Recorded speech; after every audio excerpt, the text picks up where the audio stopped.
आज माझ्या बागेला 11 वर्ष पूर्ण झालेली आहेत. प्रत्येक झाड साधारण 200 ते 250 नारळ काढतो. त्यातले 201 नारळ मी शहाळे म्हणून विकतो आणि 25 ते 30 नारळ आपले फोडायचे नारळ तयार करून विकत असतो. नारळाचं हे वैशिष्ट्य असं आहे की वर्षभरामध्ये साधारण त्याला 12 ते 15 वेळा आपण त्याला फुलं येतात आणि त्यापासून आपण उत्पन्न घेऊ शकतो. मी त्रिंबक कुलकर्णी डोंगरकडेकर.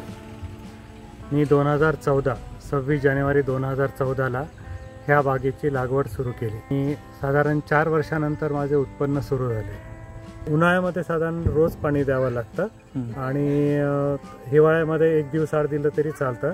आता माझ्या म्हणजे 10-11 वर्षानंतर एका काळीची जमीन जर असेल तर साधारण 40 ते 50 लिटर पाणी रोज तुम्हाला द्यावं लागतं. पण जर हलकी जमीन असेल तर 100 लिटर पाणी तुम्हाला रोज द्यावं लागतं. ते आवश्यक आहे. आणि वर्षभरामध्ये साधारणतः 4 वेळा आपल्याला खतं द्याव्या लागतात. मी पूर्णपणे आता ऑर्गॅनिक करत आहे, त्यामुळे सेंद्रिय पद्धतीचं मला सर्टिफिकेट पण मिळत आहे आत्ता. आणि सेंद्रिय खतेच मी या नारळाला देत आहे. सर्वात महत्त्वाचं म्हणजे विक्रीसाठी आपल्याला कुठे जायची गरज नाही. आपल्या शेतामध्ये येतात लोक शहाळे विकणारे आणि आपल्या शेतातूनच पैसे देऊन ते घेऊन जातात. शहाळे माझे आजपर्यंत 35 रुपयाप्रमाणे जात होते, पण आता भाववाढ झाल्यामुळे 40 रुपयाला आता विक्री करत आहे.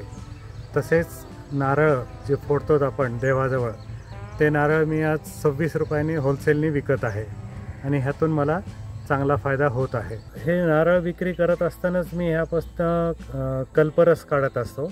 कल्परस म्हणजे नारळाच्या फुलातनं काढलेला रस, की जो आपण शहाळ्यामधनं जे पाणी पितो त्यापेक्षा 10 पट न्यूट्रिशियस व्हॅल्यू त्याची जास्त आहे.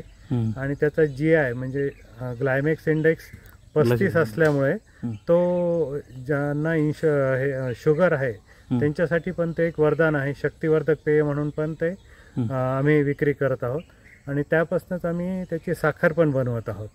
ही साखर मी सगळी मुंबई आणि पुण्याला विक्री करतो आहे. आता isakal.com आहे देशातील नंबर 1 ची मराठी न्यूज वेबसाईट.